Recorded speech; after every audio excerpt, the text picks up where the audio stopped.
Muy buenas. Estamos otra vez en nuestro curso Jesús de Nazaret, su vida a partir de los 4 evangelios. Y en esta ocasión vamos a empezar con la tercera sesión que hemos titulado Origen e Infancia de Jesús. Vamos a empezar con una oración al Espíritu Santo, para que sea Él quien nos guíe a través de este estudio y nos vaya descubriendo lo que el Señor quiera revelarnos en su palabra. En el nombre del Padre, y del Hijo, y del Espíritu Santo. Amén. Padre nuestro que estás en el cielo, santificado sea tu nombre. Venga a nosotros tu reino, hágase tu voluntad en la tierra como en el cielo. Danos hoy nuestro pan de cada día, perdona nuestras ofensas como también nosotros perdonamos a los que nos ofenden. No nos dejes caer en la tentación y líbranos del mal. Dios te salve María, llena eres de gracia, el Señor es contigo. Bendita eres entre todas las mujeres y bendito es el fruto de tu vientre Jesús. Santa María, Madre de Dios, ruega por nosotros pecadores, ahora y en la hora de nuestra muerte. Amén. Gloria al Padre, al Hijo y al Espíritu Santo, como en un principio, ahora y siempre, por los siglos de los siglos. Amén. Oh Espíritu Santo, don de Dios y fuerza de lo alto, fuente de agua brotante de vida eterna, desciende y mora en nuestros corazones. Haznos verdaderos adoradores del Padre, condúcenos a la plenitud de la verdad y transfórmanos en testigos de Jesús para llevar su nombre hasta los confines de la tierra. En esta ocasión tenemos nada más 3 temas que integran la sesión tercera del curso de Jesús de Nazaret en cuanto al origen y la infancia del Señor. Si se fijan, vamos a dar una introducción y después nada más Mateo y Lucas quisieron guardar la infancia de Jesús. Marcos y Juan no se interesaron por transmitirle a sus destinatarios la infancia de Jesús, de manera que nada más vamos a tener 2 retratos de la infancia de Jesús. Son textos difíciles, por un lado, porque ya conociéndolos todos nosotros, todos sabemos dónde nació Jesús, quién fue su papá, quién fue su mamá, que fue a Belén, que fue en Belén y que se fue luego a Jerusalén un día y que fue a Egipto. Todos tenemos ese conocimiento de la infancia de Jesús. Sin embargo, ese conocimiento que tenemos muchas veces lo tenemos mezclado en nuestra mente. Háganse de cuenta. A mí me gustaba pensar que el ángel se le aparecía a la Santísima Virgen en la mañana y en la noche se le aparecía el mismo ángel a San José. Y resulta que lo que estoy haciendo inconscientemente es mezclar evangelios. Según San Lucas, el ángel habla a la Virgen. Según San Mateo, el ángel le habla a San José. Entonces, ¿a quién le hablo? Contestamos a los dos. Nada más que mi catequesis anterior la tenía un poco entremezclados los relatos. Ahora lo vamos a estudiar por separado. ¿Qué cuenta San Mateo sobre la infancia de Jesús? ¿Qué cuenta San Lucas sobre la infancia de Jesús? Y otra cosa muy importante que vamos a tener que tomar en cuenta cuando leamos los relatos de la infancia. Los relatos de la infancia no son la historia de la infancia de Jesús, sino que son teología sobre la infancia de Jesús. ¿De dónde viene? ¿Cómo vino al mundo Jesús? ¿Y cómo vivió su infancia Jesús? Pero desde una perspectiva teológica. Teológica quiere decir, me enseña algo sobre Dios. Teología es un tratado sobre Dios. Entonces, estos capítulos de la infancia de Jesús, tanto en Mateo como en Lucas, más que ser una historieta, un recuerdo exacto de cómo fue la infancia de Jesús, me quieren transmitir teología sobre la infancia de Jesús. Lo vamos a ir viendo poco a poco. Quizá esta sesión nos tome un poquito más de tiempo porque el tema es largo. Espero que no mucho. Entonces, el Evangelio de la infancia no formaba parte de la predicación apostólica primitiva. ¿Qué queremos decir con eso? Los apóstoles que vivieron junto a Jesús 2 años y medio, por lo menos durante su ministerio público, y que fueron testigos de su pasión, muerte y sobre todo de su resurrección, predicaron ante todo la muerte y resurrección del Señor. Y eso muy ligado a su pasión. Pensemos que lo que más nos impactaría a nosotros de la vida de Jesús probablemente también hubiera sido lo mismo. Cómo sufrió, cómo murió, pero sobre todo que Jesús resucitó. Y testigos de esa vida pública del Señor y de ese momento de la augusta resurrección de Jesús y su ascensión al cielo. Ellos narraban y proclamaban sobre todo esa parte de la vida de Jesús como una buena noticia. Y solo fue en tiempos posteriores cuando las iglesias empezaron a interesarse más por el ministerio público de Jesús. Háganse de cuenta que el sistema de la proclamación apostólica inicial fue de la resurrección hacia atrás. Lo más impresionante, lo primero que narraban fue que resucitó. Si resucitó fue porque murió. Si murió, primero sufrió y antes de sufrir tuvo un ministerio público. Entonces, un poco más adelante, cuando ya los destinatarios de la predicación apostólica empezaron a interesarse por la vida del Señor, empezaron ellos a hablar sobre milagros de Jesús, palabras de Jesús, encuentros de Jesús con personas, viajes de Jesús. Y fue ya hasta un momento muy avanzado de la predicación apostólica, digamos, después del año 75, ya de nuestra era, unos 45 años después de la muerte de Jesús, cuando empezaron a interesarse por la infancia de Jesús. ¿Cómo fue que Jesús vino al mundo? Entonces decimos que el Evangelio de la infancia pertenece a los estratos más recientes de los evangelios de Lucas y de Mateo. Como que de lo último que escribieron ellos fue la infancia de Jesús.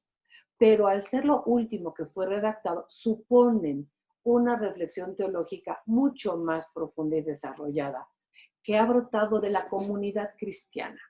La comunidad cristiana que tiene información sobre cómo fue la concepción de Jesús, que no pudo venir más que de la Santísima Virgen, cómo fue su infancia.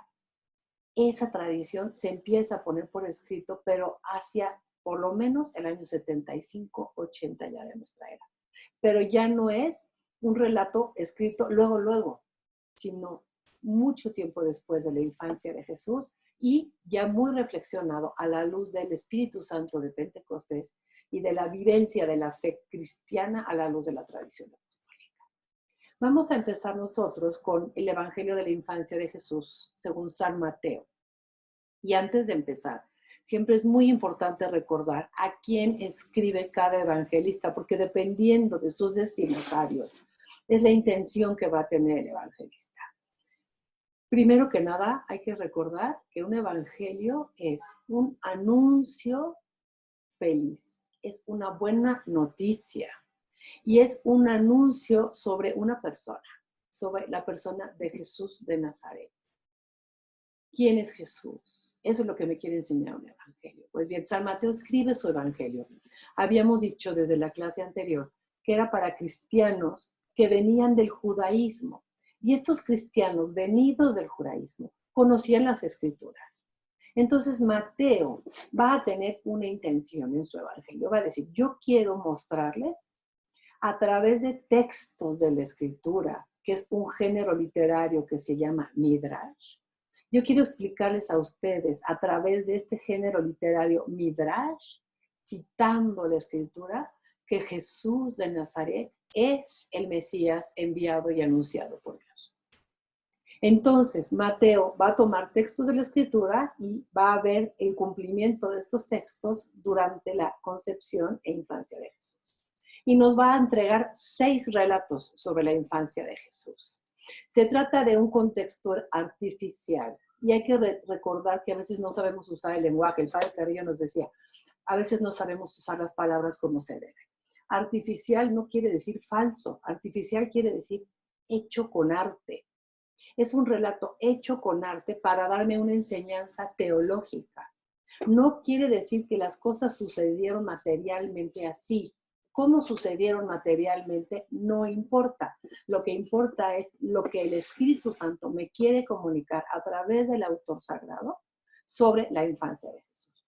Entonces a Mateo eligió 6 relatos. Primero nos va a presentar una genealogía de Jesús Mesías en el capítulo 1 del versículo 1 al 17. Luego le dedica un espacio a la concepción virginal en María y la misión de José que le da Dios. Luego nos presenta el relato de magos de Oriente que adoran a Jesús. Jesús tiene que huir a Egipto por la persecución desencadenada por Herodes. Muerte de los niños de Belén, un texto difícil que no vamos a tratar ni siquiera de penetrar porque es muy complejo. Y después Jesús que regresa a vivir a Nazaret y vive ahí hasta el inicio de su ministerio. Empezamos entonces con la genealogía de Jesús Mesías. Es necesario tomar la Biblia. Les repito, el padre Carrillo nos decía, nada puede suplir el contacto directo con la palabra de Dios. Yo no puedo suplir con un libro que tenga la cita escrita el contacto directo con la palabra de Dios. Una Biblia usada es una Biblia que está subrayada, es una Biblia que tiene anotaciones, es una Biblia que se ve gastada por el uso. Al Señor le gustan las Biblias gastadas. Hay que abrir nuestra Biblia, ir localizando los textos, porque además así se ejercita lo que el Padre nos decía que era la memoria locativa. Quizá muchas veces no me sé una cita, pero sé en qué lugar está, en qué lado de la página está, en qué columna, si está arriba, si está abajo, si lo tengo subrayado con un color o con otro. Todo eso es muy útil en el estudio de la Biblia. Y todo esto va haciendo que esta Biblia sea mía, ¿no? La voy haciendo como parte de mi vida. Les recuerdo que esto es un instituto de pastoral bíblica. Queremos extraer el sentido del texto a la luz del estudio, pero también para la vida. No es nada más para que lo estudie y me llene yo de conocimiento, sino es pastoral. La escritura tiene que decirme algo para mi vida. Y hacer la Biblia subrayada con notas es hacerla mía. Entonces les recomiendo mucho que lo hagan. En el capítulo 1, versículos 1 al 17, tenemos una complicada genealogía. Quizá a nosotros nos parezca un relato un poco aburrido, la verdad, porque leemos puros nombres que no conocemos probablemente. Pero para un judío, si un judío leyera esta genealogía, diría, San Mateo me quiere enseñar a través de esta genealogía quién es el personaje final de esta genealogía, o sea, Jesús. Y en el capítulo 1, voy a leer el versículo 1, porque ahí San Mateo nos presenta cuál es la intención de su evangelio y qué quiere conseguir él a través de esta genealogía. Y dice así, Mateo 1:1. Libro del origen de Jesucristo, hijo de David, hijo de Abraham. En ese breve versículo, San Mateo nos está anunciando el tema de su evangelio. ¿Cuál es el tema de su evangelio? Jesús, hijo por excelencia del pueblo judío, que es descendiente del patriarca Abraham y heredero de las promesas que Dios le hizo a David, es el Mesías anunciado en las Escrituras. Eso desde el versículo 1.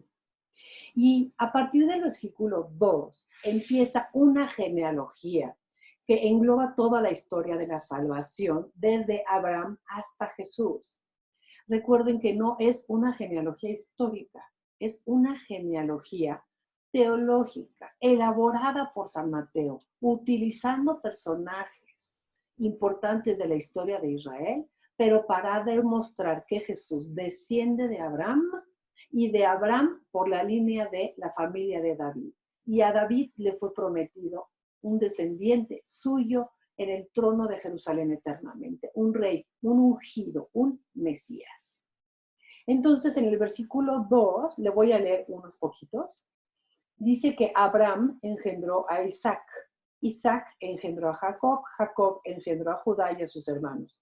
Judá engendró de Tamar a Fares y a Sara, Fares engendró a Esrón, Esrón a Arán, Arán engendró a Aminadab, Aminadab engendró a Naasón, Naasón engendró a Salmón, Salmón engendró de Rahab a Boz, Boz engendró de Ruth a Obed, Obed engendró a Jesé y Jesé engendró al rey David. Por lo tanto, Jesús, que va a continuar la genealogía a partir de David, es hijo de reyes, es descendiente del rey David. Y un rey es un ungido. En la Biblia se ungía a los reyes.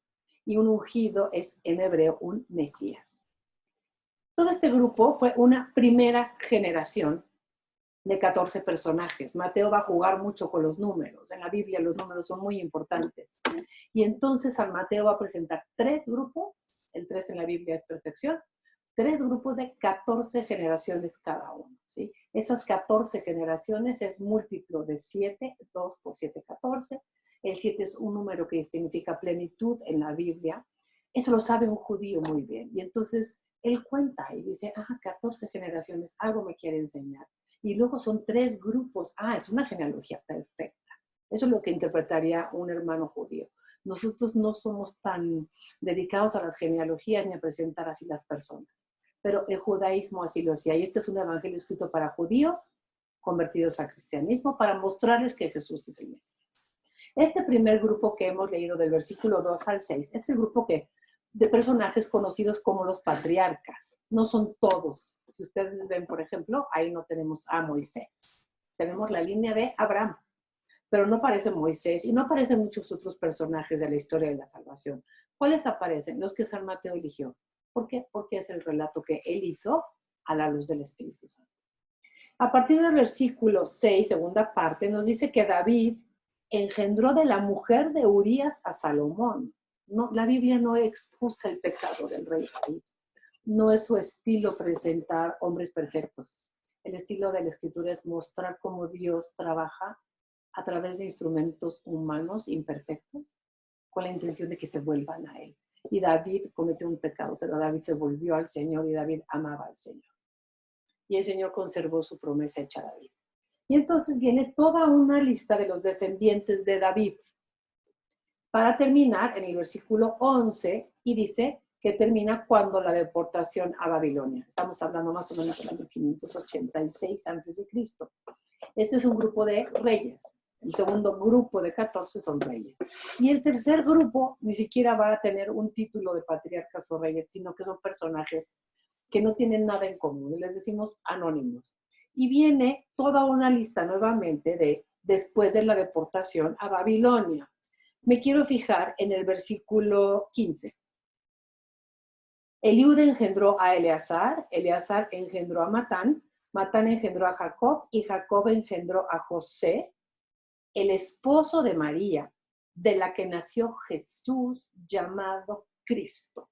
Este versículo nos está sintetizando y nos está enseñando de dónde viene Jesús.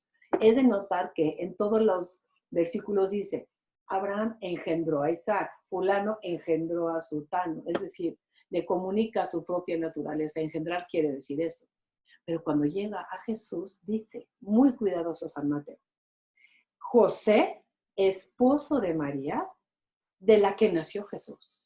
Está afirmando San Mateo que Jesús no fue engendrado por José, sino que Jesús es hijo de María y que María es esposa de José y que de ella nació Jesús de Nazaret, llamado Cristo. Y Cristo quiere decir hebreo. Dice el versículo 17. Así que el total de las generaciones de Abraham hasta David es de 14. Desde David hasta la deportación a Babilonia, otras 14. Y desde la deportación a Babilonia hasta Cristo, otras 14. Da un total de 42 generaciones. Si quitamos a Jesús y Abraham, me queda el número 40, que es un tiempo perfecto. Un número que implica un tiempo querido por Dios. ¿Y cómo es un tiempo querido por Dios? Es un tiempo perfecto. Eso va a ser el significado del número 40.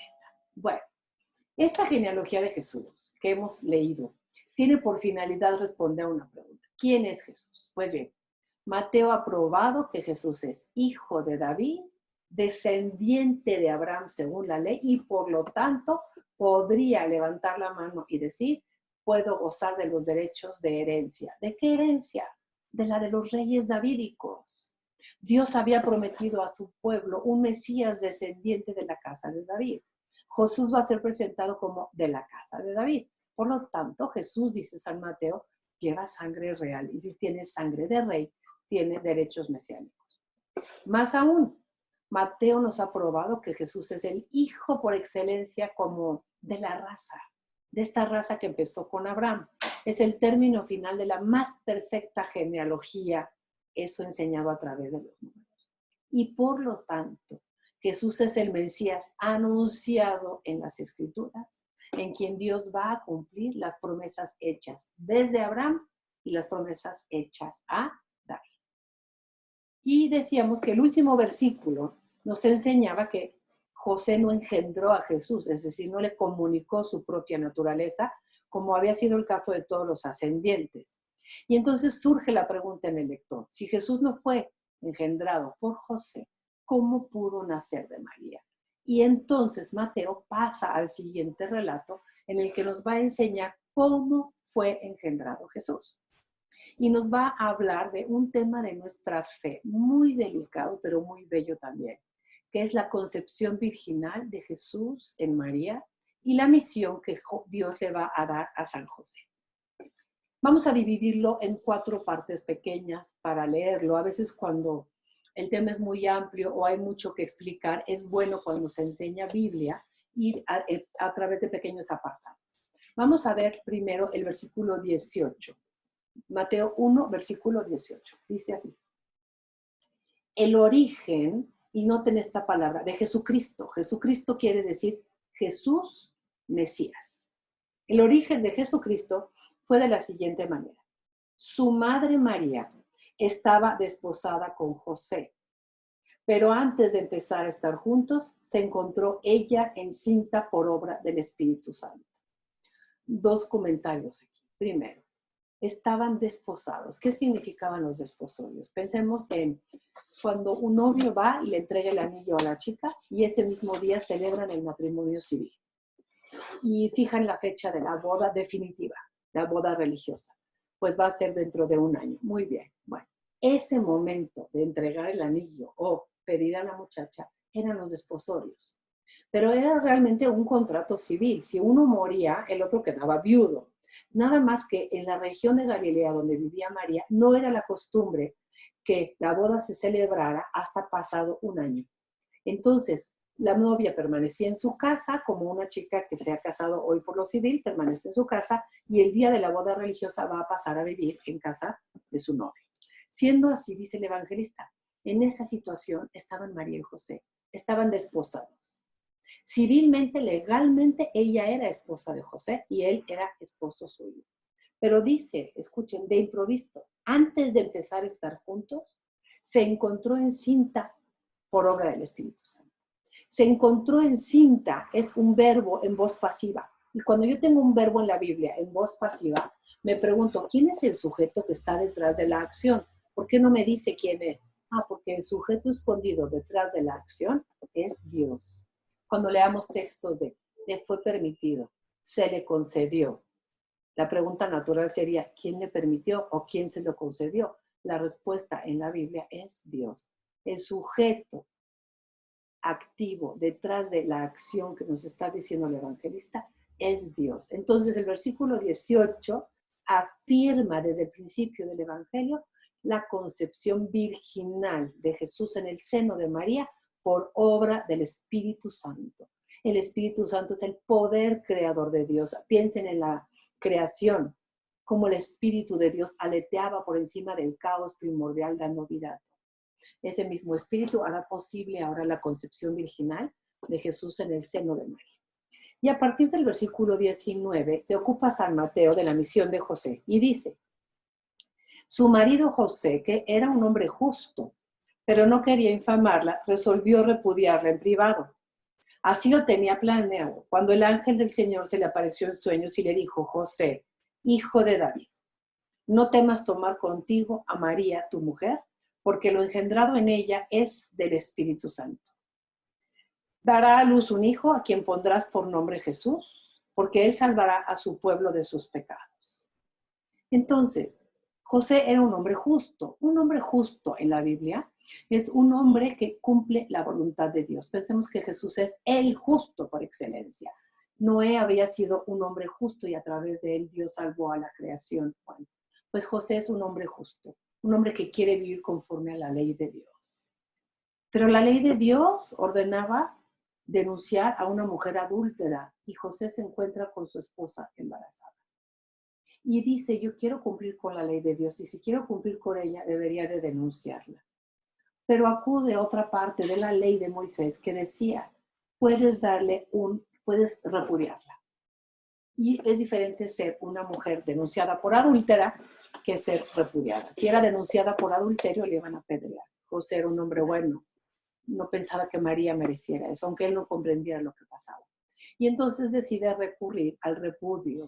Es decir, voy a decir que le dicté a María un libelo de repudio. Eso está en Deuteronomio 24, si ustedes lo quieren leer más adelante. Le dictó un libelo de repudio, la regresó a su casa. Todos van a pensar que el niño es mío y ella no va a morir, ¿no? Pero él quería cumplir con la ley de Dios. Estando él en ese dilema, el ángel del Señor le dice, no te preocupes, no tengas miedo, no pasa nada. Ella ha concebido por la obra poderosa que Dios ha hecho en ella. Pero te voy a pedir a ti, José, dos cosas. Que tomes a María, porque es tu mujer, y al niño, y lo tomes como tuyo. Y segundo, que tú le pongas el nombre. Y cuando el ángel le dice, y Dios le dice a José, a través del ángel, o Dios mismo le dice, le pondrás por nombre Jesús, le está dando su misión a José. Poner el nombre era tomar propiedad de alguien o darle a alguien su destino. Pensemos cuando Jesús le cambió el nombre a Simón Pedro, cuando Dios le cambió el nombre a Jacob por Israel. Es cambiar el destino, tomar propiedad de esa persona. Entonces, José ha sido declarado padre de Jesús por un decreto divino y lo va a ejercer cuando le dé su nombre. Y el nombre del niño será Jesús. Y dice el evangelista, porque Jesús quiere decir Dios salva. Y Jesús salvó a su pueblo de sus pecados. Y San Mateo no se queda contento, sino que dice, pero esto ya estaba anunciado en la Escritura. Yo encuentro un texto en la Escritura muy bello, dice San Mateo, donde Dios veladamente había dejado anunciado esta concepción de una joven doncella virgen de la casa de David. Y dice en el versículo 22, un estribillo que vamos a estar leyendo San Mateo. Todo esto sucedió para que se cumpliese lo dicho por el Señor por medio del profeta. Y cita el texto de Isaías 7:14. La Virgen concebirá y dará a luz un hijo. Y ese hijo, al ponerle nombre Immanuel, que quiere decir con nosotros Dios, o Dios con nosotros, quiere decir que Dios continúa en medio de su pueblo. Y San Mateo está uniendo increíblemente el Antiguo y el Nuevo Testamento, están en armonía. Lo que dice uno no se contradice en el otro. Uno fue anuncio del otro. El nuevo no se entiende sin el antiguo, pero el antiguo queda como cojo si no se lee a la luz del nuevo. Entonces hay una armonía perfecta entre los dos testamentos. Jesús es el Mesías descendiente de la casa de David, anunciado en las Escrituras, y hace alusión al texto del profeta Isaías. Y en el versículo 24 vamos a ver la docilidad de San José. En un relato muy apretado y muy sintético, lo que nos quiere enseñar el evangelista es, José es un hombre dócil al mandato de Dios, obedece, y en el versículo 24 parece que despierta del sueño rápido, pero lo importante es, hizo como el ángel del Señor le había mandado. José siempre es dócil a la voluntad de Dios. Y tomó consigo a su mujer. Y un versículo con el que hay que tener mucho cuidado, que dice así, a la letra dice, pero no la conocía hasta que ella dio a luz un hijo a quien puso por nombre Jesús. Este versículo es un versículo muy controversial porque algunos hermanos separados dicen, bueno, no la conocía hasta que ella dio a luz un hijo, es decir, no tuvo relaciones íntimas con ella, pero después sí. Y nosotros debemos saber contestar, porque la realidad es que ellos utilizan este texto para negar la virginidad de la Santísima Virgen. Nuestra respuesta católica debe ser la siguiente. Nosotros creemos en la virginidad de la Santísima Virgen porque así nos ha enseñado la tradición de la Iglesia Católica de 20 siglos. Yo pertenezco a la Iglesia Católica Apostólica y los apóstoles siempre vivieron en la fe de que María fue siempre virgen, dato que pudo venir nada más de ella, y esa ha sido la fe cristiana desde que nació la Iglesia de Jesús. Entonces vendrán y te dirán, pero el versículo 25 dice que no la conocía hasta que dio a luz un hijo. Y nosotros respondemos, sí, tenemos que ser honestos con el texto. El texto bíblico no afirma la virginidad de la Virgen, pero tampoco la niega. También usted sea honesto. El texto nada más dice lo que sucedió hasta antes del nacimiento del niño. No dice nada sobre después. De manera que no tenemos por qué discutir un dato de estos, porque es un dato de nuestra fe y no tenemos la misma fe. Nosotros creemos en la virginidad de la Virgen porque es la tradición de la Iglesia de 20 siglos. Y esa tradición, esa fe de la Iglesia en la virginidad de la Santísima Virgen, un día fue proclamado dogma de fe. Los dogmas de fe no son ocurrencias que se le dieron al Santo Padre y dijo, hoy voy a proclamar un dogma para quitarme un problema. No. Un dogma viene de la fe del pueblo de Dios, de muchos años, que la iglesia eleva a la calidad de dogma, pero no es invento de la iglesia, es la fe cristiana de siempre. Una vez que termina este relato, viene la narración del nacimiento de Jesús. Y Mateo nos da un breve dato sobre la historia de ese momento. Dice que Jesús nació en el capítulo 2, en Belén, en la provincia de Judea, en tiempos del rey Herodes. Sabemos por la historia, y es muy importante esta fecha, que Herodes reinó del año 37 antes de nuestra era al año 4 antes de nuestra era o antes de Cristo. Entonces nos preguntamos, ¿cómo pudo ser esto? Jesús tendría 2 años cuando Herodes lo quiso mandar matar, pues tiene que haber nacido antes de que muera el rey Herodes. Nuestra respuesta es, así es. Hay una fecha histórica sobre la muerte del rey Herodes, que fue el año 4 antes de nuestra era. No sabemos la fecha histórica del nacimiento de Jesús. Por lo tanto, la colocamos unos 2, 3 años antes de la muerte de Herodes, considerando que Herodes mandó matar a todos los niños de 2 años para abajo. ¿Por qué entonces el año 0?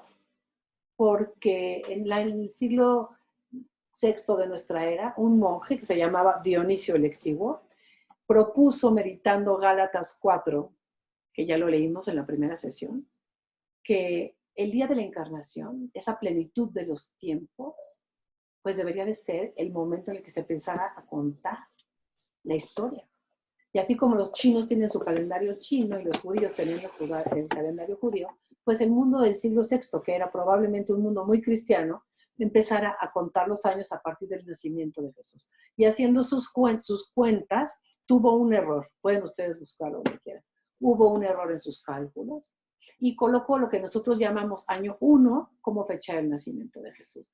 Sin embargo, Jesús debe de haber nacido, probablemente, decía el padre, nunca quiso tener la verdad, nunca dijo yo soy el dueño de la verdad ni del evangelio, pero como exégeta nos decía, creemos unos 2 o 3 años antes de nuestra era. Realmente no importa. A mí no me afecta si Jesús nació el 4 del 1 o el 27. A mí lo que me interesa y el hecho histórico que me salva es que Jesús nació, que el Hijo de Dios se hizo hombre, no cuando nació. Dice San Mateo que en el siguiente punto y aparte, unos magos que venían de Oriente, no sabemos cuántos eran, ni si eran reyes, San Mateo dice, unos magos que venían de Oriente, se presentan en Jerusalén. Magos de Oriente son paganos. Y dicen, ¿dónde está el rey de los judíos que os ha nacido? Porque hemos visto su estrella en el oriente y hemos venido a adorarle. El rey Herodes al oírlo se sobresaltó y con él toda Jerusalén. Así que convocó a todos los sumos sacerdotes y escribas del pueblo, expertos en escrituras, y les preguntó dónde decían las escrituras que debía de nacer el Mesías, el Cristo. Ellos respondieron, en Belén de Judea, porque así lo dejó escrito el profeta, y nos va a citar un texto de Miqueas 5, 1, 2, que dice, y tú, Belén, tierra de Judá, no eres la menor entre los principales clanes de Judá, porque de ti, Belén, saldrá un caudillo que apacentará como un buen pastor a mi pueblo Israel. Me detengo un poquito aquí. Unos magos de Oriente, unos paganos, que descifraban los signos de la naturaleza, probablemente eran astrónomos, no sabemos qué eran, ni cuántos, ni cómo se llamaban, la Biblia no nos los dice, pero eran hombres que veían los signos de la naturaleza, y para ellos el surgimiento de una nueva estrella coincidía con el nacimiento de un rey. Entonces, si ellos están en Oriente de Tierra Santa y lo ven al occidente, van a la tierra de los judíos y preguntan dónde está su rey que acaba de nacer. El problema es que Herodes es un gobernante muy cruel que nunca quiso ceder su poder. Incluso mandó eliminar a algunos de sus hijos para que no le quitaran el trono. Y entonces cuando se entera y recibe la visita de estos personajes y escucha el nacimiento de un rey de los judíos, dice, ¿qué pasó? Entonces, dice el versículo 4, que les pregunta falsamente a las autoridades religiosas del judaísmo, expertas en las escrituras, dónde tiene que nacer el Mesías. Y le dicen, en Belén de Judá, porque así lo escribió el profeta. Y entonces va a decir Herodes, versículo 7. Entonces les dijo a los magos, gracias a sus datos puedo precisar el tiempo de la aparición de la estrella. Después los envió a Belén con este encargo. Por favor, vayan e indaguen cuidadosamente sobre ese niño. Y cuando lo encontréis, comunicádmelo para ir también yo a adorar. Ellos, después de oír al rey, se pusieron en camino. La estrella que habían visto en el oriente iba delante de ellos hasta que llegó y se detuvo encima del lugar donde estaba el niño. Al ver la estrella, se llenaron de inmensa alegría. Importante.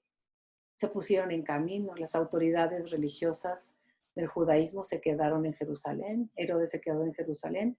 En cambio, estos paganos, nada más atendiendo a alguna revelación que tuvieron de un signo de la naturaleza, encuentran a Jesús. Y dice el texto, se llenaron de inmensa alegría. Y al entrar en la casa, vieron al niño, y fíjense cómo habla Mateo, con María, su madre. No habla de San José, su padre. Entonces se postraron y lo adoraron. Abrieron luego sus cofres y le ofrecieron donos de oro, incienso y mirra, pero avisados en sueños que no volvieran a Herodes, regresaron a su país por otro camino. Y era importante recuperar estos dos verbos del relato teológico sobre los magos que nos hace San Mateo, en un relato artificial hecho con arte. San Mateo, que escribe en el año 80, nos quiere enseñar que en ese momento de la historia, en esa comunidad cristiana en la que él está, lo que se ve es que más fácilmente han aceptado a Jesús paganos que no sabían nada de escrituras, se han encontrado con el Señor Jesús, lo han aceptado.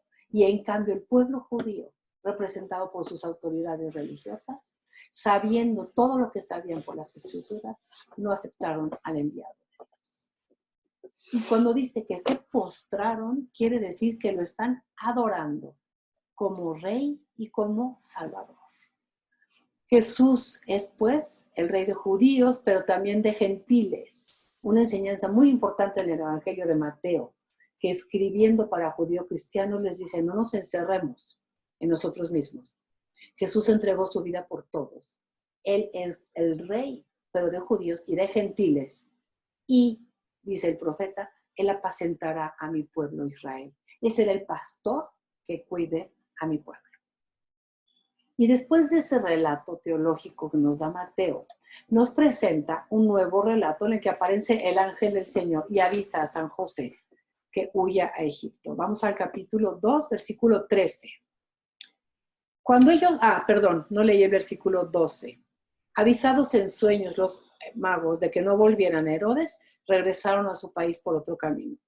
Cuando ellos se fueron, el ángel del Señor se apareció en sueños a José y le dijo, prepárate, toma contigo al niño y a su madre y huye a Egipto y estate ahí hasta que yo te diga, porque Herodes va a buscar al niño para matarlo. Él, dócil como siempre, tomó de noche al niño y a su madre y se retiró a Egipto. Y estuvo ahí hasta la muerte de Herodes. Y dice San Mateo, y yo en eso encuentro el cumplimiento de una palabra profética que Dios dio en la que dice, de Egipto llamé a mi hijo. De Egipto llamé a mi hijo. Quiere decir San Mateo que la huida y la estancia de Jesús y su familia a Egipto es un acontecimiento que formaba parte del plan de Dios. Cuando leamos el estribillo, pero ya había dicho el profeta, o como dijo el profeta, lo que debemos entender es, esto formaba parte del plan de Dios. Que Jesús fuera a Egipto, que viviera ahí un tiempo. San Mateo se interesa en mostrar a Jesús como un nuevo Moisés. Pensemos que la figura máxima del judaísmo probablemente era Moisés, el gran legislador, el fundador del pueblo, a través del cual Dios dio su ley y a través del cual Dios hizo una alianza con Israel. Pues bien, Mateo se interesa en presentar a Jesús como un nuevo Moisés, que habiendo huido a Egipto, va a regresar a la Tierra Santa y va a formar el nuevo pueblo de Dios. Los dos chiquitos escaparon de la muerte que quería darles un gobernante cruel. Moisés escapó de la muerte del faraón, Jesús escapa de la muerte de Herodes. Los dos tienen que huir, pero los dos regresan y los dos hablan al pueblo y le hablan de parte de Dios. Entonces, veamos la intención teológica que tiene San Mateo. Más que enseñarnos si Jesús vivió en Egipto y en qué parte de Egipto vivió, pues no sabemos. Lo que importa es qué enseñanza teológica hay detrás del relato. La enseñanza es: Jesús es como un nuevo Moisés. Él va a fundar el nuevo pueblo de Dios. Él va a dar la ley nueva de Dios. Él es como un nuevo Israel, un nuevo pueblo que va a empezar. Y viene el desafortunado relato de la muerte de los niños de Belén. Y le digo desafortunado porque siempre que impartimos esta clase salen muchas preguntas, pero ¿por qué Dios permitió la muerte de estos niños? Y algo que he aprendido al estudiar la Biblia es: no podemos preguntarle al Señor por qué. Hay que aprender a responder. El Señor tiene sus misterios y no tiene por qué darnos razón de todo. El hecho de que haya habido una matanza en Belén es muy verosímil porque los historiadores hablan de la crueldad de Herodes y muchas veces organizó matanzas. Pero más que preguntarme por el hecho histórico, me tengo que preguntar: ¿qué quiere enseñarme el Espíritu Santo a través de San Mateo en este relato de las muertes de los niños de Belén? Leemos el versículo 16. Entonces Herodes, al ver que había sido burlado por los magos, se enfureció terriblemente y mandó matar a todos los niños de Belén y de toda su comarca menores de 2 años, según el tiempo que había precisado por los magos. Y dice San Mateo: pero en esto también hay un cumplimiento de la Escritura. Había escrito el profeta Jeremías en el capítulo 31: un clamor se ha oído en Ramá, mucho llanto y lamento. Es Raquel, esposa de Jacob, que llora a sus hijos y no quiere consolarse porque no existen ya.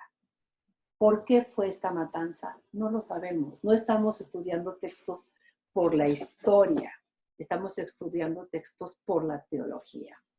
Y el Catecismo de la Iglesia Católica muy hermosamente dice: estos niños fueron los primeros mártires que dieron su vida por el Salvador. ¿Y qué me quiere enseñar San Mateo?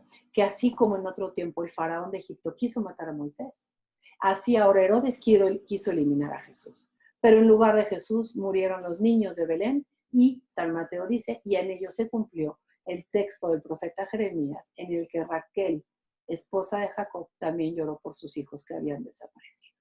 No busquemos más explicaciones. Contemplemos también y dejemos a Dios la oportunidad de permanecer en el misterio. Y finalmente Jesús va a regresar de Egipto a vivir en Nazaret. ¿Por qué no regresan a Belén y a Nazaret? Vamos a leer el texto. Versículo 19. Murió Herodes, nos dice la historia, que probablemente hace el año 4 antes de nuestra era, que coincidía con el año 750 de la fundación de Roma.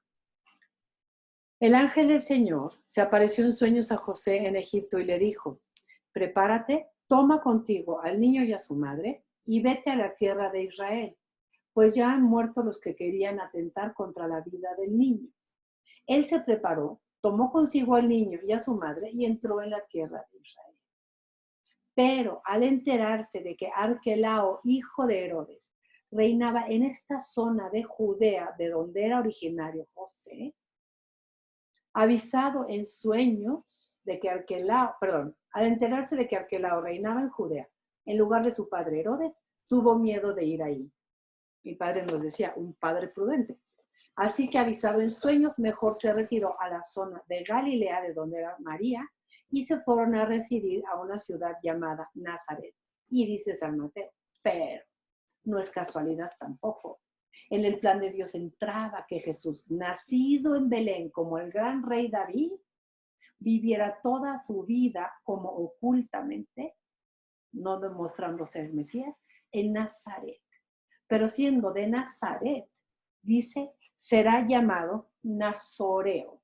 Y Mateo juega con la palabra Nazoreo, nazareno, porque la palabra viene de una raíz hebrea que tiene la letra N-A-Z, esa es la raíz en la etimología, y luego puedo encontrar diferentes palabras. Por ejemplo, un nazir con I latina, es en el libro de los jueces un consagrado a Dios, o un hombre separado para Dios, que es la palabra santo. O La palabra neser, hebrea, también tiene la misma raíz y habla de un retoño de la casa de David. O puede también ser un nasur, un protegido de Dios, un guardado para Dios. Entonces, se ha llamado nazareno, es un término teológico, a pesar de que fue un término histórico porque se le conocía como Jesús de Nazaret, pero puede comprenderse mejor así. Mateo quiere presentar a Jesús como un consagrado para Dios, un hombre separado para servir a Dios, un descendiente de la casa de David, un hombre protegido por Dios, un hombre de Dios, alguien parecido al siervo de Yahvé del profeta Isaías. Todo eso quería enseñar San Mateo. Como ven, fueron relatos teológicos que nos dio San Mateo, no históricos. Sin embargo, es muy importante cuando se estudia Biblia destacar esto. En los relatos evangélicos siempre hay un núcleo histórico del que partimos. En este caso partimos el nacimiento de Jesús. Pero este nacimiento de Jesús, hecho histórico, fue narrado con un determinado género literario. Habíamos comentado que Mateo utiliza un género que se llama Midrash, que consiste en citar las escrituras para dar su enseñanza. Ese núcleo histórico, narrado con un género literario, nos tiene que llevar a una enseñanza doctrinal. Vamos a ver ejemplos. El hecho histórico es que Jesús fue un Mesías davídico. ¿Sí? Dice San Mateo, sí, yo con eso veo el cumplimiento de 2 de Samuel 7:14. ¿Cómo cree? ¿Qué decía ahí? Pues dice que yo seré para el Padre y él será para mí un hijo, para este rey descendiente de David. Mateo nos enseñó que Jesús nació de una virgen, hecho histórico. Pero ¿cómo me lo cuenta? Conforme a la profecía de Isaías 7:14 que decía, he aquí que la doncella está encinta y dará a luz un hijo. Y así me va presentando a Jesús con diferentes títulos, pero para darme una enseñanza doctrinal. Y para eso utilizó un género literario. Y el género literario específico de Mateo se conoce como Midrash, tomar textos del Antiguo Testamento para entregarme la verdad sobre un núcleo histórico. Ahora que pasemos a San Lucas, vamos a ver cómo San Lucas tiene otro auditorio. Y San Lucas no le escribe a judíos convertidos al cristianismo, sino que Lucas escribe a gente del mundo griego, del imperio greco-romano, de cultura griega. Por lo tanto, no tiene que demostrarles que Jesús es el Mesías anunciado en las Escrituras. Entonces, en la infancia de Jesús, en el Evangelio de San Lucas, vamos a encontrar que Lucas es un verdadero historiador. Él, como habíamos visto en la sesión anterior de la formación de los evangelios, además de consultar documentos antiguos, la fuente Q, el Evangelio de Mateo, arameo, había tenido fuentes propias. Él hizo investigación personal. Vamos a leer el capítulo 1 de su Evangelio para ver cuál es la intención de él. Recuerdo rápidamente. La de Mateo era mostrar que Jesús es el Mesías descendiente de Abraham y de David. Lucas no tiene esa intención, él tiene otra. Dice así: puesto que muchos han intentado narrar ordenadamente las cosas que se han verificado entre nosotros, tal como nos las han transmitido, los que desde el principio fueron testigos oculares y servidores de la palabra, he decidido yo también, después de haber investigado diligentemente todo desde los orígenes, escribírtelo por orden. Él hizo investigación personal. Es decir, no soy un simple cronista, no es un reportero que nada más reprodujo lo que dijeron los de antes o que me entrega acontecimientos materialmente históricos nada más, sino que Lucas, siendo él un investigador, está escribiendo a la luz del Espíritu Santo y gracias a la luz del Espíritu Santo penetra en la dimensión teológica profunda de los acontecimientos que nos va a contar. De manera que no me va a narrar nuevamente relatos históricos, cómo fue la concepción virginal de Jesús. Así exactamente no lo sabemos. Lo que sabemos es que fue una concepción virginal. ¿Cómo fue? No lo sabemos. Es el secreto de la Santísima Virgen. Pero es un dato de nuestra fe, que ella debió haber comunicado a los apóstoles y ellos lo pasaron adelante. Estos testigos oculares y servidores de la palabra.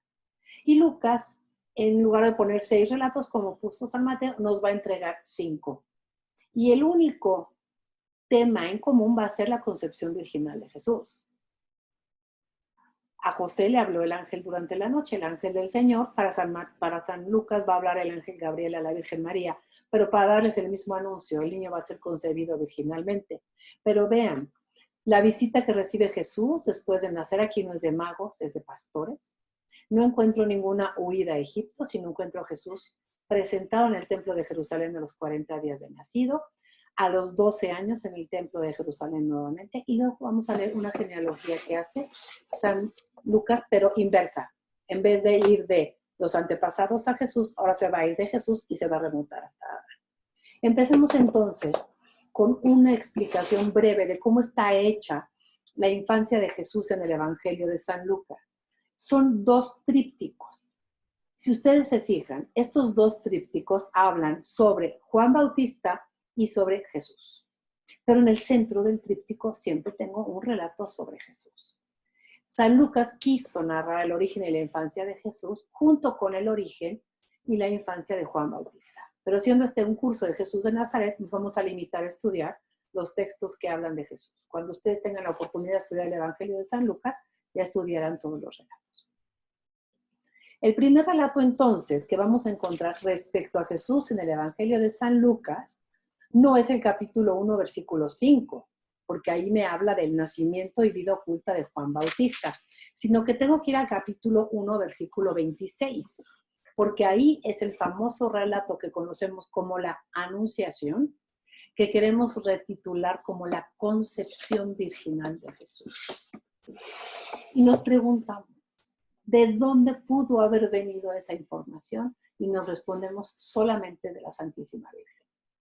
¿Fue un acontecimiento real e histórico? Sí, el Hijo de Dios tomó naturaleza humana en el seno de María, pero fue también una experiencia personal, íntima e inefable, es decir, no la puedo contar con palabras humanas, que nadie puede reproducir en sus detalles externos.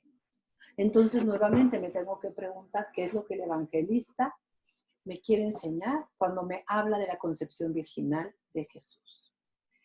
San Lucas elabora un cuadro, pensemos en una escena como de teatro, perdón que lo ponga así, pero así parece, en la que va a introducir a los personajes y luego va a entregarnos la doctrina en un diálogo que se va a desarrollar entre la Santísima Virgen y el ángel, en 3 interlocuciones, un diálogo en 3 interlocuciones.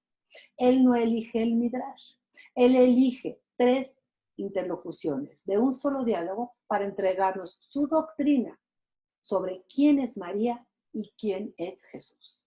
Vamos entonces al versículo 26 y 27, donde está la presentación de los personajes. Capítulo 1, versículo 26. Al 6º mes envió Dios al ángel Gabriel a un pueblo de Galilea llamado Nazaret, a una virgen desposada con un hombre llamado José, que era de la casa de David. La virgen se llamaba María. Ya tenemos nuestros 3 personajes. María, un hombre con el que está desposado que se llama José, y un ángel al que San Lucas le da el título de Gabriel. Gabriel en hebreo quiere decir la fuerza de Dios o el poder de Dios. Ese poder creador del Espíritu Santo va a ser el que obre la concepción virginal de Jesús. Versículo 28 al 29. Tenemos la primera interlocución. Habla el ángel, responde la Virgen. Cuando entró, la saluda así. Alégrate, llena de gracia. El Señor está contigo. Ella, escuchen, se conturbó, pero no por la presencia del ángel, sino por las palabras. ¿Qué significaría aquel saludo? Esta María judía escucha, alégrate.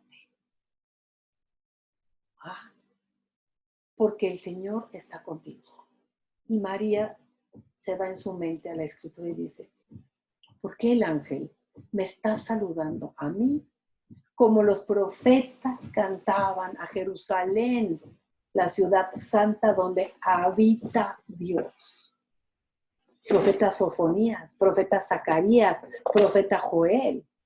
Alégrate, Jerusalén, porque ya viene tu rey a habitar en medio de ti. ¿Qué me quiere enseñar? San Lucas a través de ese diálogo, que María es la verdadera Jerusalén, la hija de Sión, así se le llamaba también a Jerusalén, en medio de la cual habita Dios. Hasta le decimos a María en el rosario, Arca de la Alianza. El Arca de la Alianza en el Antiguo Testamento era la que transportaba la presencia de Dios. Ahora el ángel le dice, María, alégrate, porque tú eres esa nueva Jerusalén en quien se va a cumplir aquella palabra profética que decían los profetas a Jerusalén.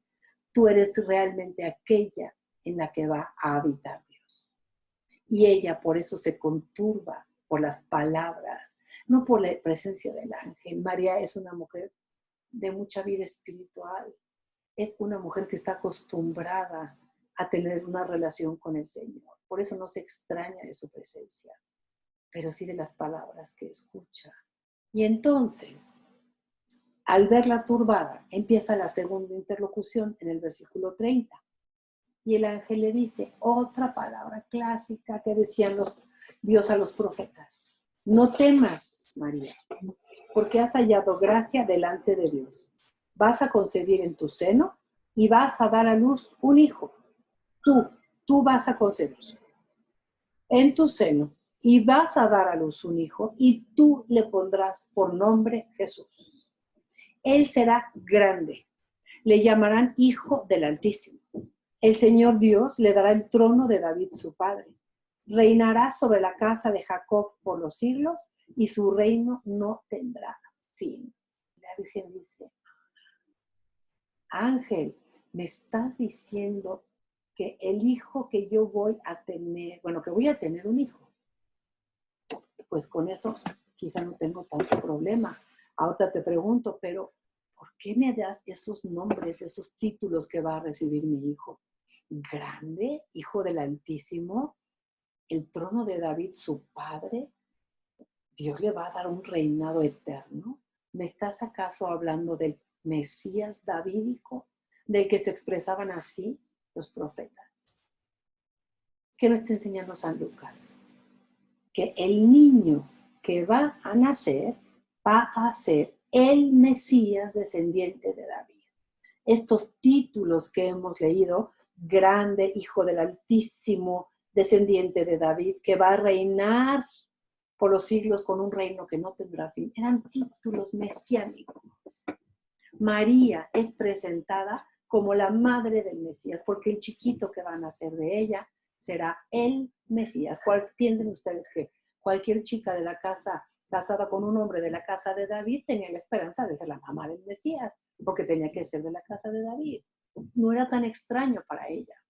Lo extraño es, ¿cómo voy a tener el niño si yo apenas estoy desposada? Por eso ella, con toda la inocencia de su juventud, le responde al ángel, nada más dime cómo será esto posible, porque yo todavía no conozco varón. Es decir, yo estoy desposada, no he pasado todavía a la casa de mi esposo. ¿Se fijan? No le pregunta cómo es que yo voy a ser la madre del Mesías. En eso no hay problema. El problema es cómo le vamos a hacer si yo no he tenido relación con varón. Y empieza la tercera interlocución. Y el ángel le responde, el Espíritu Santo vendrá sobre ti y el poder del Altísimo te cubrirá con su sombra. Por eso el que va a nacer será santo. Santo quiere decir separado para Dios. Y lo van a llamar Hijo de Dios. Siendo concebido por la acción creadora del Espíritu Santo, como que el niño va a heredar el apellido, entonces va a ser santo, Hijo de Dios. Y dice María, pues sí, va a tener un padre que no va a ser José, porque voy a concebir por obra del Espíritu Santo. San Lucas sabe ya que Jesús tiene un padre, no necesitaba padre humano. Jesús es ante todo Hijo de Dios. Pero María va a ser madre de ese niño que es Hijo de Dios. Por lo tanto, me está enseñando San Lucas la maternidad divina de María. ¿Qué me enseñó Lucas en este diálogo a través de 3 interlocuciones?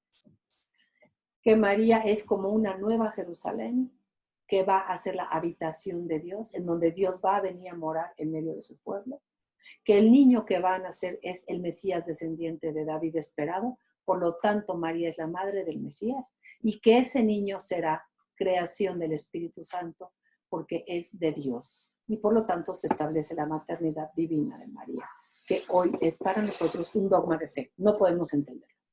Que María sea madre de Jesús lo podemos captar, pero que María sea madre de Dios ya nos rebasa. La iglesia dice, está bien, créelo, nada más. No tienes que entenderlo. Y con eso quedamos contentos.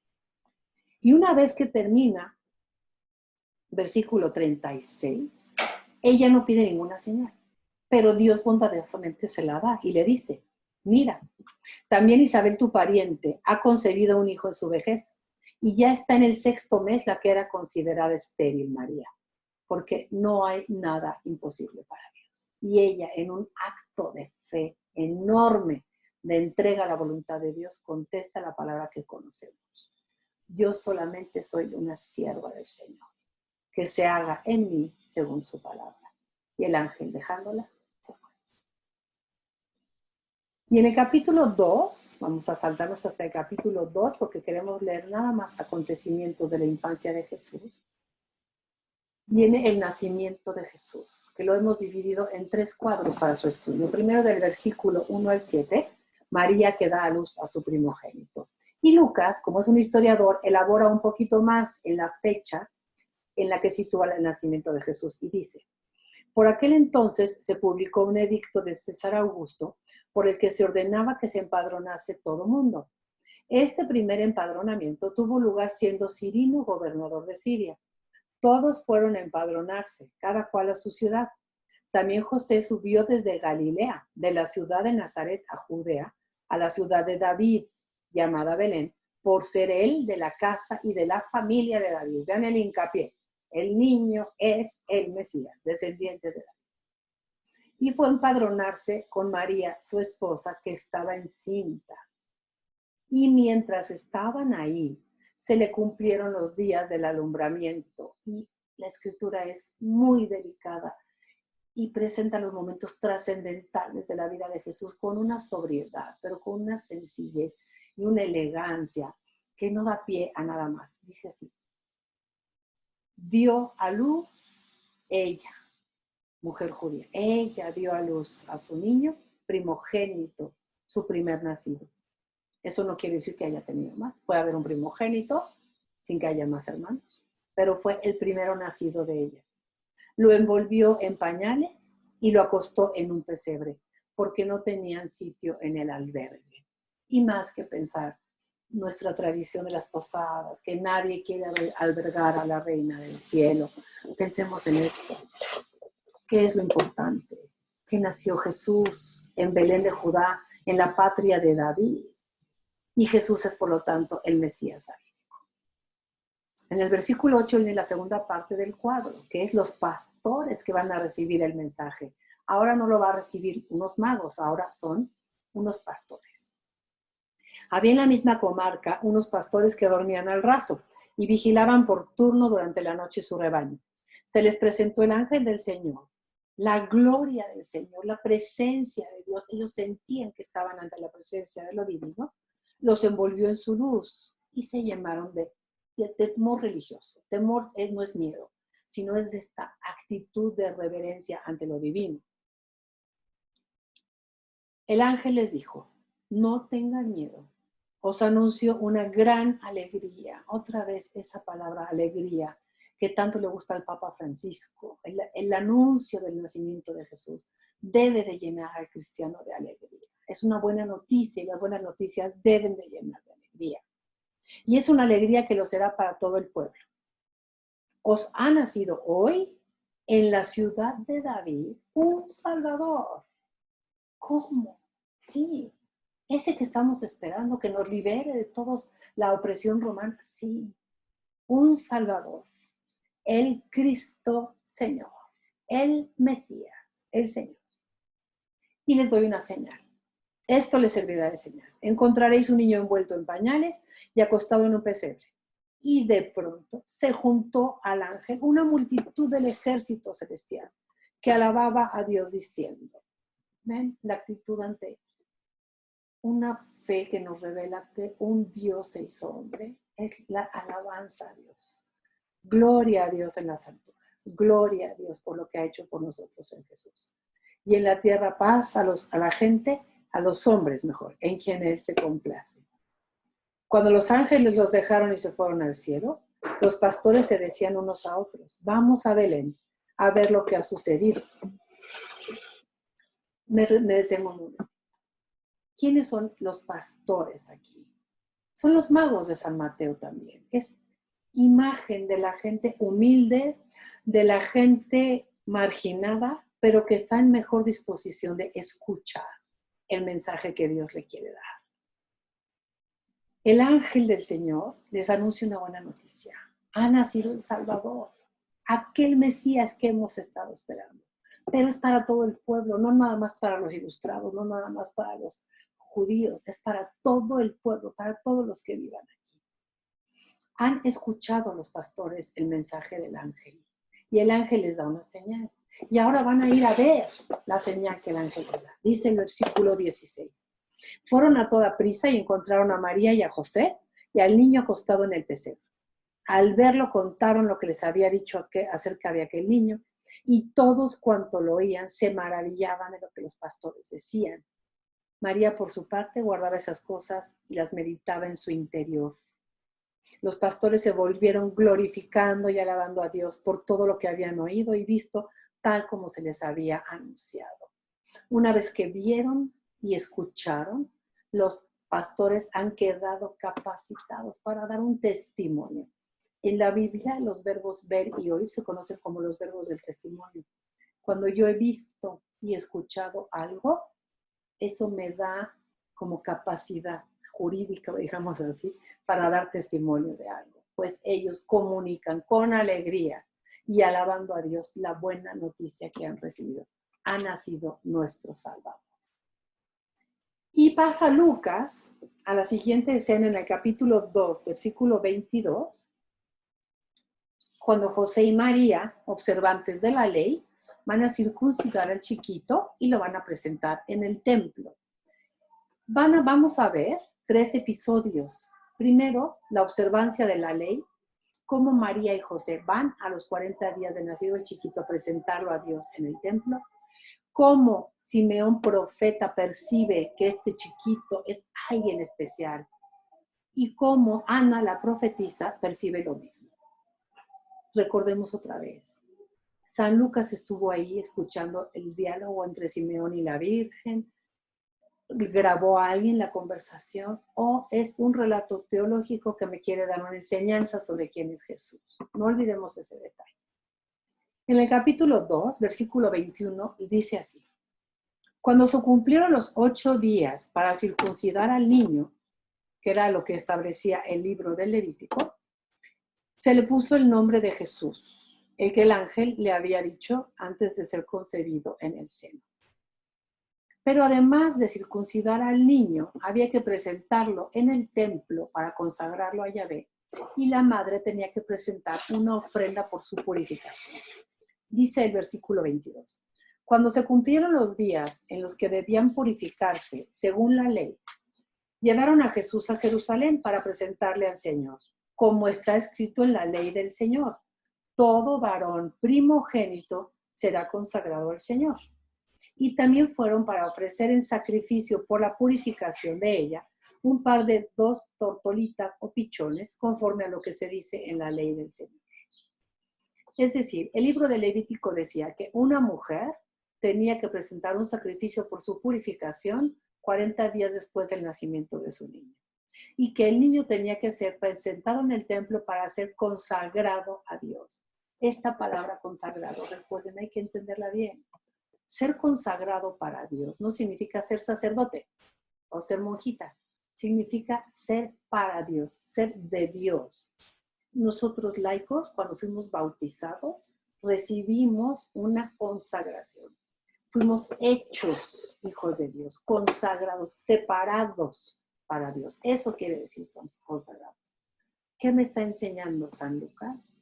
Que María y José son observantes de la ley de Dios, pero que Jesús es de Dios. ¿Por qué?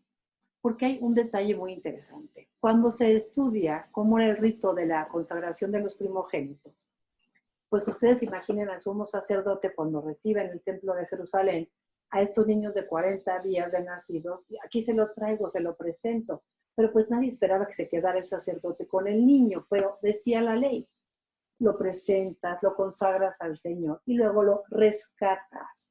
¿Y cómo lo rescato? Es una palabra.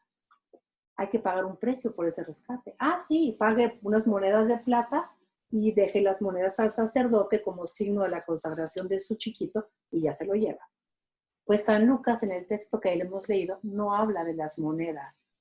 Lo omite intencionalmente porque dice, Jesús es de Dios, no necesita ser rescatado. ¿Cómo lo voy a presentar así? Y entonces, al no presentar el detalle de las monedas pagadas, Lucas nos enseña que Jesús es el verdadero consagrado a Dios, el no rescatado. Históricamente, probablemente María y José sí pagaron esas monedas, eran buenos judíos, pero Lucas tiene una intención teológica en su relato. ¿Ven?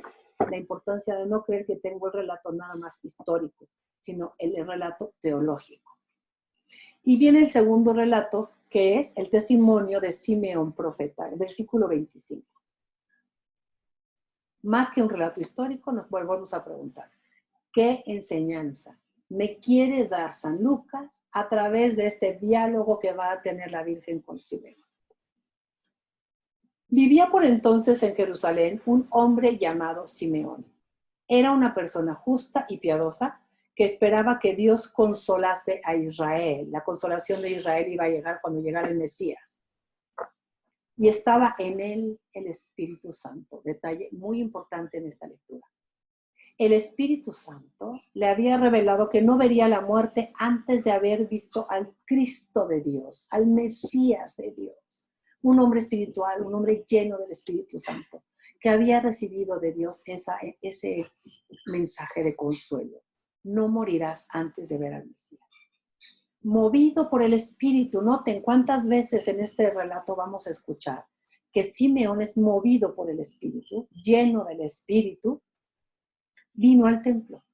Y cuando los padres introdujeron al niño Jesús para cumplir lo que la ley prescribía sobre él, es decir, presentarlo, lo tomó en brazos y alabó a Dios diciendo, ahora puedes, Señor, según tu palabra, dejar que tu siervo se vaya en paz, porque han visto mis ojos tu salvación. ¿Se acuerdan que Jesús quiere decir Dios salva? La que has preparado a la vista de todos los pueblos, luz para iluminar a todas las gentes y gloria de tu pueblo Israel. ¿Qué me está enseñando San Lucas en este cántico de Simeón? Primero, que Jesús es el Mesías. Ungido y Mesías es exactamente lo mismo. Que es la luz de los gentiles y consuelo de Israel, como lo presentó el profeta Isaías en 2 cánticos del siervo de Yahvé. El siervo de Yahvé era presentado, es un personaje presentado por Isaías en el capítulo 42 y en el 49 como luz de los gentiles y consuelo de Israel. Jesús también es entonces ese siervo de Dios del profeta Isaías, pero que va a ser también signo de contradicción. Le dice a María, versículo 33, su padre y su madre estaban admirados de lo que se decía de él. Simeón los bendijo y dijo a María, su madre, este está destinado para caída y elevación de muchos en Israel y como signo de contradicción. Y a ti misma una espada te atravesará el alma al fin de que queden al descubierto las intenciones de muchos corazones. Jesús, el Mesías, pero humilde siervo de Dios, siempre es, ha sido y será signo de contradicción. Unos lo aceptarán, unos lo rechazarán. Y eso hará sufrir a María, porque ella es su madre. Y luego dice que Jesús es la gloria de Israel. En el Antiguo Testamento, cuando no se atrevían a decir que veían a Dios, entonces lo que se veía era la gloria de Dios. Era un atrevimiento muy grande decir, yo vi a Dios. Pero sí se podía decir, vi la gloria de Dios. Y decir, vi la gloria de Dios, quiere decir una manifestación de la presencia de Dios. Pues bien, dice San Lucas, en Jesús se manifiesta perfectamente la presencia de Dios, y nuestro Dios es un Dios que salva. Ya lo había presentado así cuando hablaba a los pastores del Evangelio. Por eso la gran alegría del Evangelio de San Lucas es, puedo presentar a nuestro Dios, un Dios que salva. Y esta salvación tiene que ser motivo de alegría. Y luego viene el testimonio de Ana la profetisa.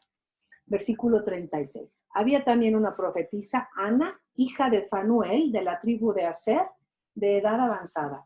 Casada en su juventud, había vivido 7 años con su marido y luego quedó viuda hasta los 84 años.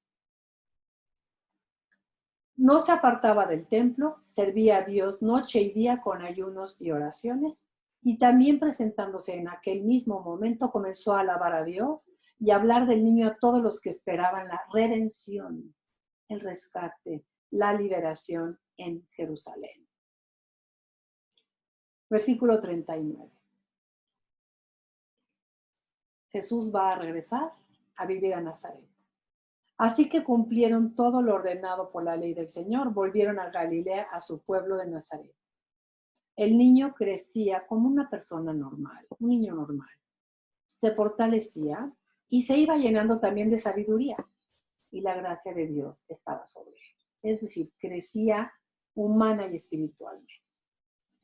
Y a los 12 años vamos a encontrar el último relato de la infancia de Jesús en el Evangelio de Lucas, que dice que Jesús fue al templo de Jerusalén. Y conocemos por los misterios del rosario y la catequesis este texto como el niño perdido y hallado en el templo. Yo he tenido la experiencia de tener alumnitas de 6, 7 años que dicen, ay, pero si se le perdió a su madre, ¿cómo yo voy a confiar en mi madre?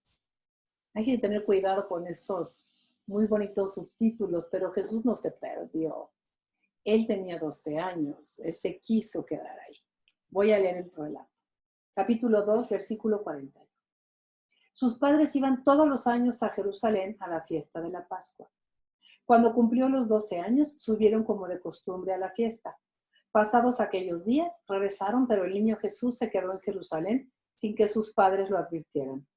Creyendo que estaría en la caravana, y tras hacer un día de camino, lo buscaron entre los parientes y conocidos. Pero al no encontrarse, se volvieron a Jerusalén en su busca. Al cabo de 3 días lo encontraron en el templo, sentado en medio de los maestros, escuchándoles y haciéndoles preguntas. No estaba él dando clases como todos creíamos, sino escuchando sobre su Padre Dios. Todos cuantos lo oían estaban estupefactos por su inteligencia y sus respuestas. Cuando lo vieron quedaron sorprendidos. Su madre le dijo, hijo, ¿por qué nos has hecho esto? Tu padre y yo te hemos andado buscando, llenos de angustia. Él les dijo, ¿y por qué me buscabais? ¿No sabíais que yo debía estar en la casa de mi padre? Pero ellos no comprendieron la respuesta que les dio. ¿Qué sacamos de este relato? Un judío a los 12 años, creemos que ahora es a los 13, no estoy segura, peregrinan, si pueden hacerlo, si no lo hacen en su tierra, a Jerusalén y celebran lo que se conoce como su bar mitzvah. Un bar mitzvah, háganse de cuenta que es como una primera comunión, es como ya completar los sacramentos de la iniciación cristiana. Para ellos era el día del mandamiento, era el día en que tú te convertías en bar, hijo de el mandamiento. El joven judío ya había sido instruido por su padre y su abuelo probablemente en su fe judía, y ese día del bar mitzvah el papá le decía, hijo, ahora tú ya en tu madurez asumes tu responsabilidad religiosa ante tu Dios. Y Jesús se interesa por su religión y fiel al compromiso que acaba de hacer en su bar mitzvah, probablemente quiere quedarse en la casa de su Dios. Y es fuerte la palabra que les dice, porque les dice, no sabían que tenía que ocuparme de las cosas de mi padre. Está afirmando delante de San José que él tiene un padre superior, por decirlo así. Que él es ante todo hijo de Dios, de una manera diferente y exclusiva. Que además de José, él tiene un padre superior al biológico, que es Dios. Él es hijo de Dios. claro nos queda que no comprendieron sus palabras, pero sus padres las acogen en fe y van a regresar todos a vivir a Nazaret.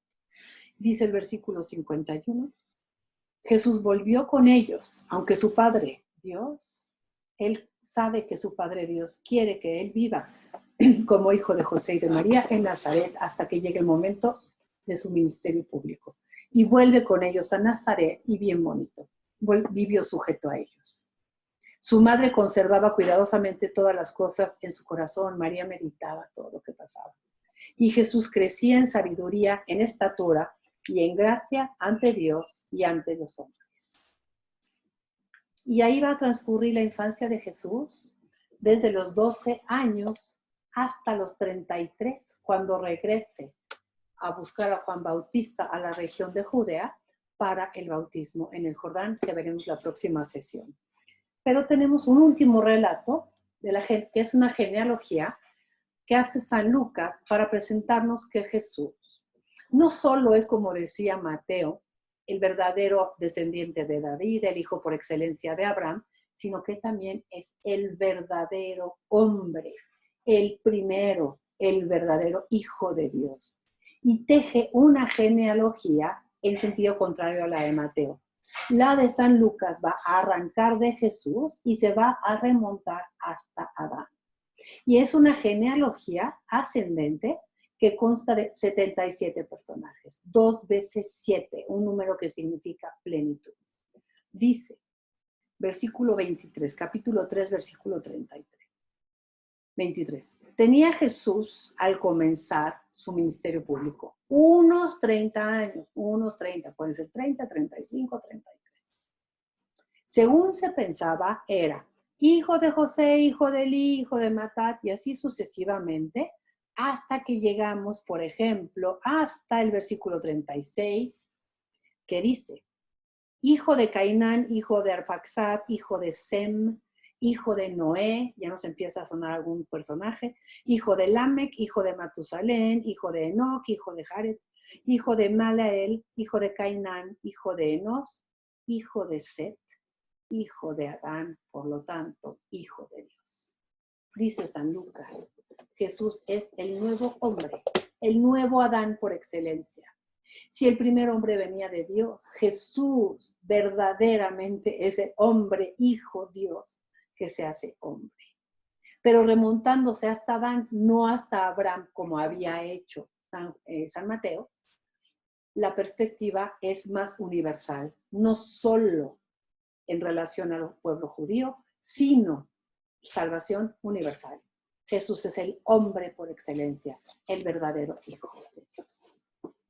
En el nombre del Padre, y del Hijo, y del Espíritu Santo. Amén. Para la gloria de Dios.